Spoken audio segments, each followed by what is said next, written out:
Hello, my friends. It's Deb Colitas, and welcome to the Just Get to Work podcast. This is where we focus on everything of just getting to work, get rid of the distractions, forget the voices, and let's just try it out. As we dig into AI search, AI tools, everything that goes along with it, we're so excited to have authentic discussions about relationships and how it all comes together. So welcome to the podcast, and let's just get to work. Today, we're honing in on what share of model is, what you need to learn about it, what you need to do about it, and what's next. We've been talking a lot about how AI search just didn't show up out of nowhere. We've been getting trained for this moment for 20 years, since dial-up, since Google, since your aunt started asking Facebook which casserole to make.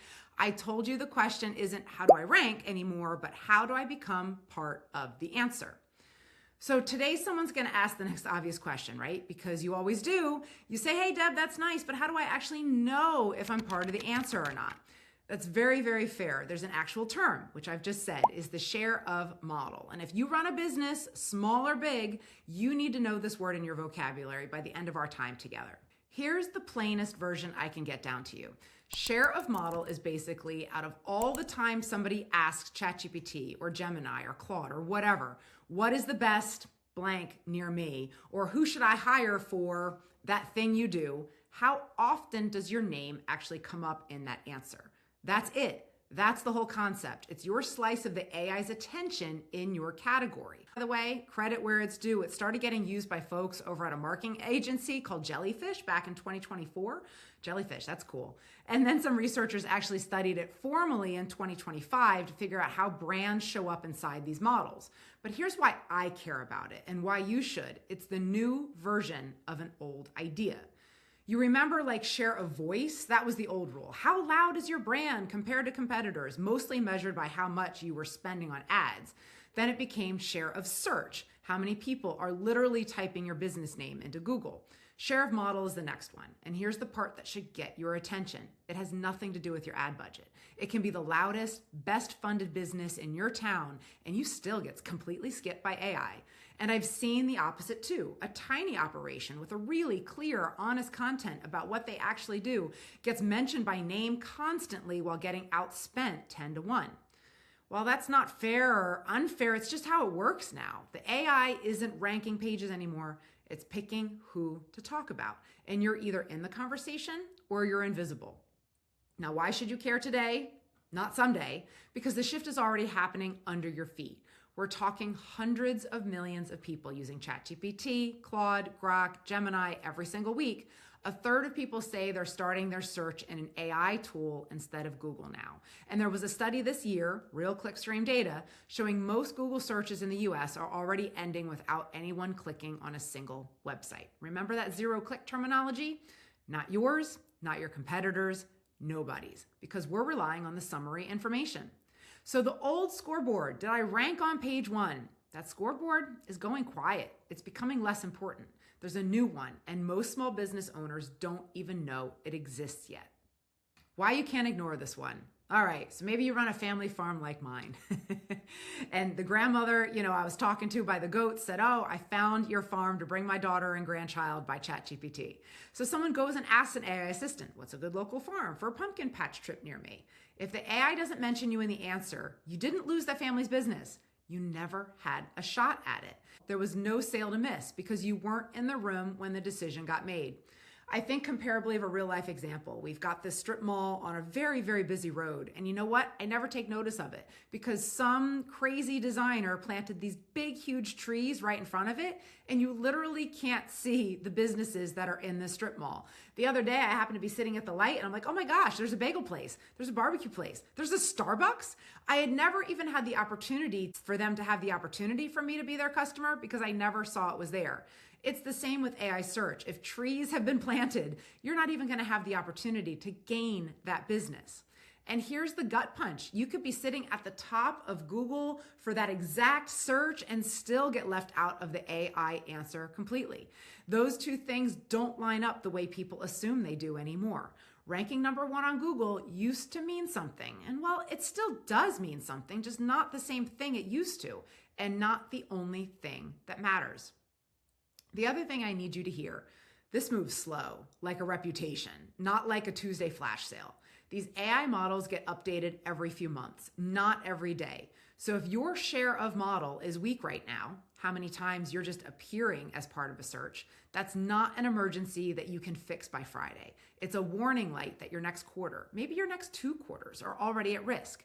This is a notice it early metric and not a panic and fix it overnight, which is exactly why we're talking about this now. While most people in business of your size and scope have never even heard of the term, you get to be early, like really early. And early is where the good seats are at. How do we get practical with share of model? There's 3 ways to start tracking, and I'm going to talk about them from cheapest to fanciest. Low cost, high value is always my favorite. And that's number 1, do it yourself for free. Now, of course, it's not free. Your time is always of value, but you also need to understand how this works. Just like as a business owner or marketing professional, you've probably spent way too much time just scrolling and asking YouTube questions about Google Analytics and how to understand and where to go. This is your moment of understanding. So sit down and write out 10 to 20 real questions that an actual customer of yours would be asking an AI search model. And then think about how you want to be shown up in those answers. And these aren't keywords, these are real questions, the way a real person talks. So best wedding photographer for an outdoor venue in my area this September. What is a good bookkeeper for a small contractor business? Then you're gonna type those exact questions into ChatGPT, Gemini, Perplexity, whatever your customers are actually using. Write down what you find. I suggest just starting a sheet, put the columns in there, put the date, and then did your name come up? Where in the answer? Who else got mentioned? And then set a cadence for once a month. Here's the honest catch, and I want to save you some confusion. If you ask the same question to one of these AI tools 100 separate times, you will almost never get the same answer twice. Not even close. We're talking less than a 1 in 100 chance of the identical listing coming back. One researcher who studied this put it plainly. Any tool that hands you a fixed, you're ranked number 3 in ChatGPT, is basically making that number up. What actually holds up is running the same question a bunch of times, 60, 80, 100, and watching the pattern, not the single answer. So you can't panic over one bad result. Watch the trend over time. Number 2, the free stuff you're already sitting on and you're not using is very valuable. Bing. Oh my gosh, my friends, when I discovered this, I was like, holy schmolies, what the heck and how did this come about? But guess what? It's a Microsoft backend. Bing has added reporting that shows some of this AI visibility data for free. And this actually matters more than people think because both Perplexity and ChatGPT lean on Bing behind the scenes for real-time answers. If your website isn't even showing up right in Bing, you've got a much smaller shot at getting mentioned live by either of them. It's free, it's sitting there, and almost nobody I talk to has ever logged in. So number 3, the paid tools, and here's where I need you to slow down. If you're like me and just searching anything marketing, AI, things like that, all of a sudden, all these companies that are saying, hey, we can give you your share of model score. They're giving you a visibility score. It's all within share of model. And hey, you know what? Within the last year and a half, tools like Profound and Peck AI are 2 names you might have heard. They automate all that manual prompt testing, how you stack up against your competitors. Real time saver if you have the budget. But, and this is the big part that the sales page won't tell you, read the fine print before you sign anything, if there is fine print. One of these tools tests you against the AI's raw system. Another one watches the actual screen a real customer would see, and they can give you different answers depending upon which one you use. The cheap entry-level plans on both of the big ones cap you at just a handful of questions and only 2 or 3 AI models. And if your customers are outside just one country or you want the whole tract over multiple regions, that jumps you straight into their expensive enterprise packages. And none of these tools, honestly, will tell you if a mention actually turned into a sale. They show you visibility, they don't show you revenue. That's part still on you and your own numbers. They'll show you maybe that you showed up, but did anybody click? Did anyone learn more? That is where certain tools in the back end of Google Analytics are beginning to appear. But you can't get down to the granular of, well, what did they actually ask? And how many prompts did it take to get there? And what is their real problem? And do I have the solution within my setup of my ecosystem of content that my answer is coming up? And is it correct? So there's a limitation of what we can look at here. So I hope I've hooked you at this moment that share of model is important as a numeric basis to begin seeing how the heck you and your business are showing up online. But before you begin going, okay, Deb, well, I want to look at any of these platforms. I want to talk to a professional consulting firm like Focus Point who can help with these sort of things. Well, I want you to step back, and there's some questions that you need to ask along the way or be looking for on these websites. Before you hand over your credit card to any of these companies, these are 4 questions that I would have in mind.